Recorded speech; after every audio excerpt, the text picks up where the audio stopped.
Chapter 10. Merribeth. Merribeth was still smiling as she pulled into Edith's house. She still wasn't sure this wasn't all a dream, but it had been an amazing day. Not only had she gotten a promotion, with a raise, but working with Chance hadn't proven to be that bad. Of course, that probably had to do with the fact that she'd spent more time going through his emails than actually interacting with him. But even when she had, it had been easy, almost like old times.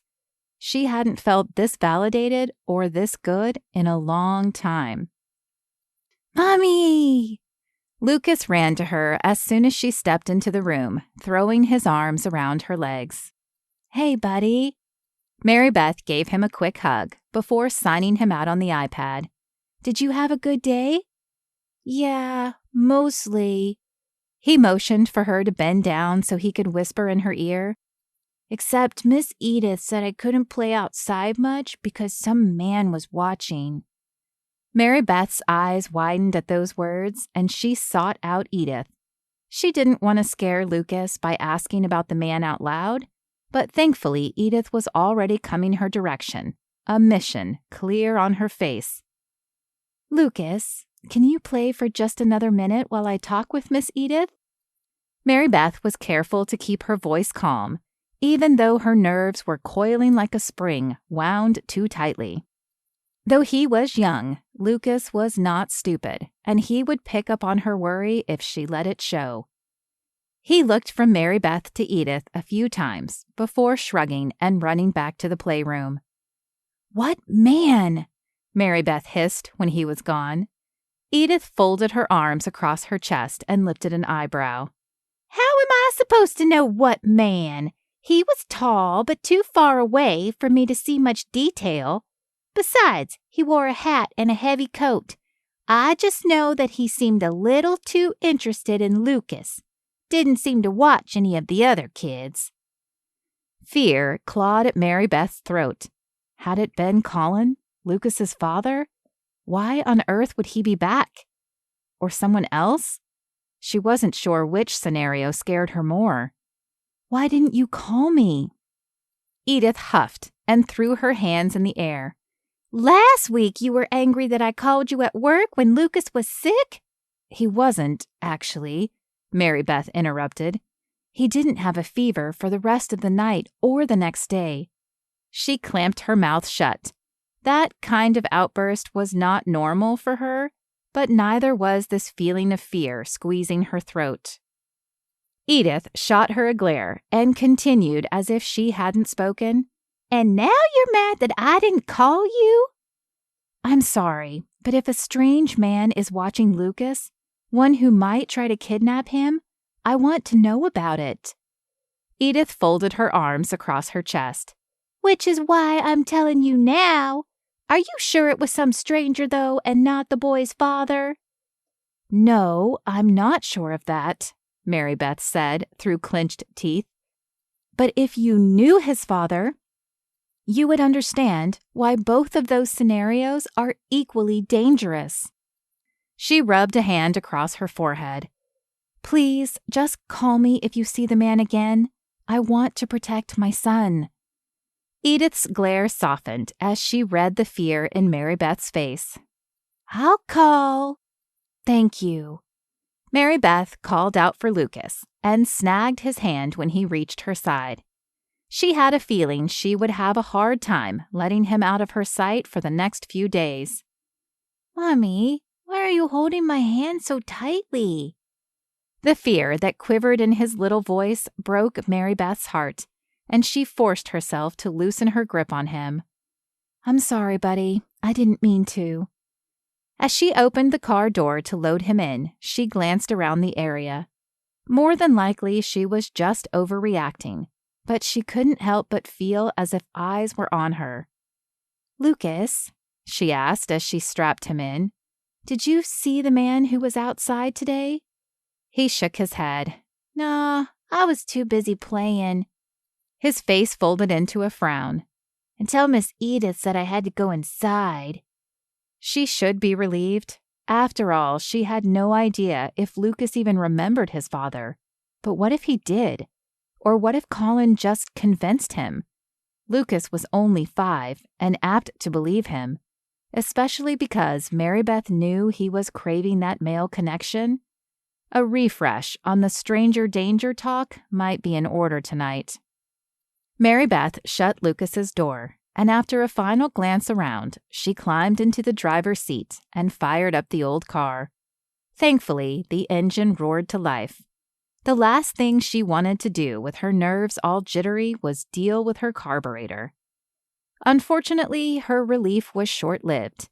They hadn't even made it halfway home when the engine sputtered and then died. No! Merribeth pounded on the steering wheel in frustration. She did not need this. The sun had already set, the one thing she hated about winter, casting all manners of shadows across the road, and she still hadn't shaken the eerie feeling that had plagued her since Edith's house. "Why are we stopped, Mommy?" Lucas called from the back seat. "Because the car died, buddy. Just hang tight." Merribeth grabbed her cell phone from her purse, but she paused as she considered who to call.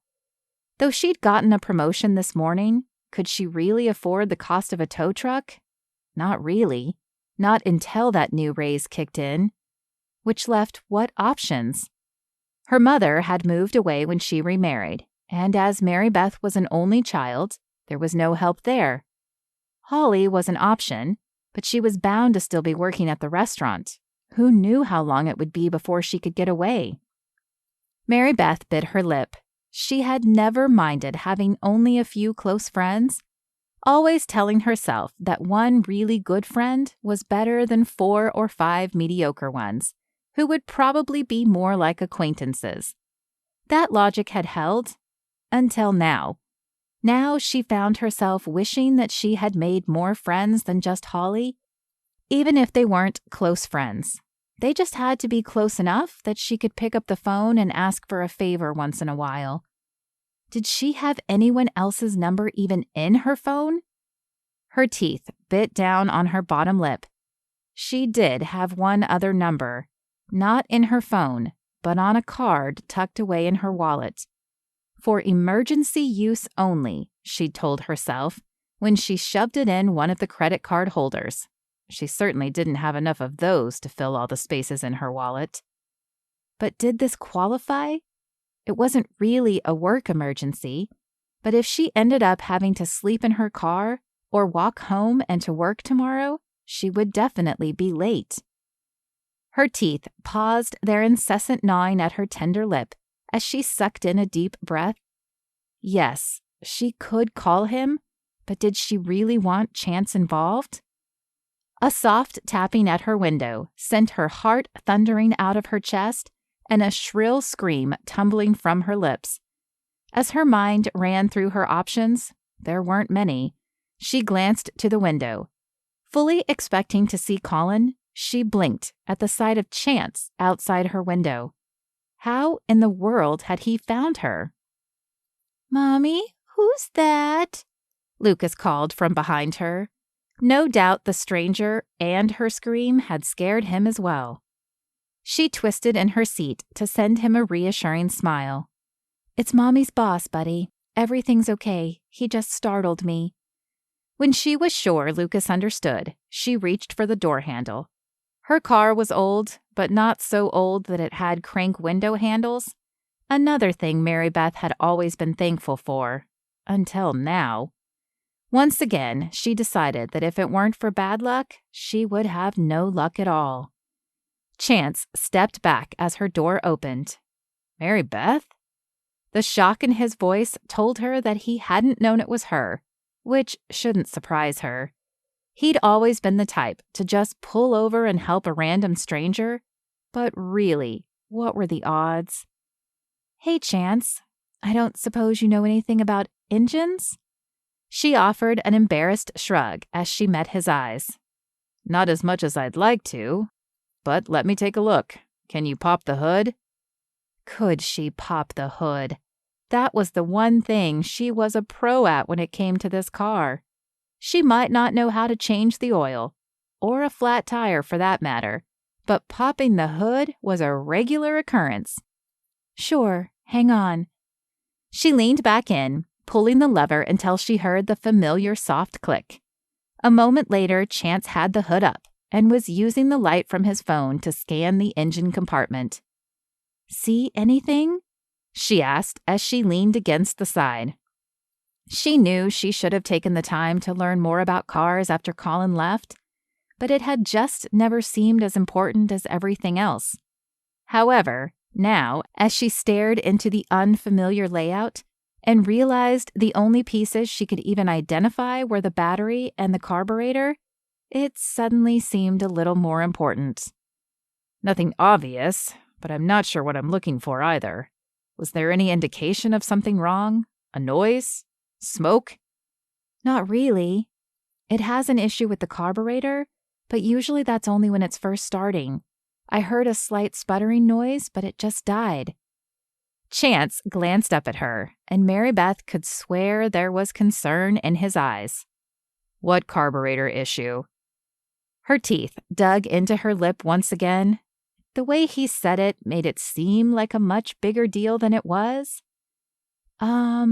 Every once in a while, the engine won't start unless I stick a screwdriver in the carburetor. Something about a flap that doesn't open right. Her shoulder lifted in a slight shrug. It's not that big of a deal. His gaze bored into hers.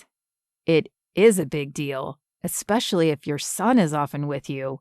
How long have you had this car? She held his eyes as long as she could, but the emotion in them forced her to look away. A few years, but I haven't been able to afford a new one. Well, you can now, or you can fix this one if that's what you want. I'll even go with you to find a new car, or check out a mechanic, but you need a safer car. I don't like the thought of you having to use a screwdriver to start your car, and it certainly isn't safe to be stranded on the side of the road at night. So many emotions collided in her head that Merribeth didn't know where to begin. On one hand, there was relief that she hadn't always been crazy, and that this car was indeed the hunk of junk she had always thought it was. There was also relief that someone had shown up to help them, someone she knew and trusted, or at least had once trusted. But that led to the final emotion. Why was he doing this? Why did he care? He'd broken up with her and left town. So why did he now seem so concerned about her car and her welfare? Yeah, I know the car isn't the best. My dad was supposed to fix it, but then he died, and I just never got around to it.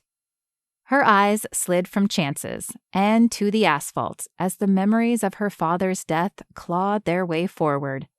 She'd loved her dad, and though she'd been able to say goodbye, his death still felt like it had been too sudden, and she still missed him incredibly every time he appeared in her thoughts.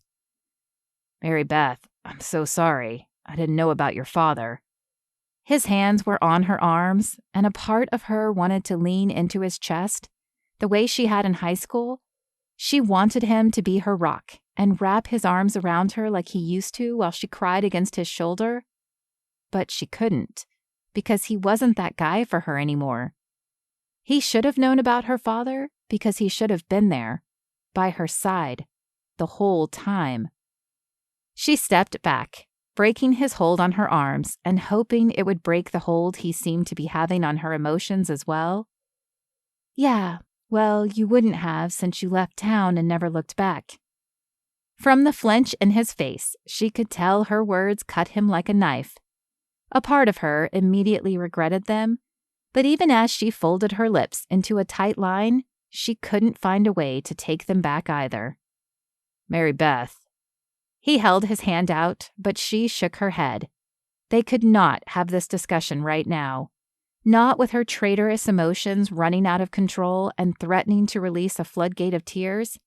Not in the dark on the side of the road with her son still in the car. And not until she practiced what she was going to say.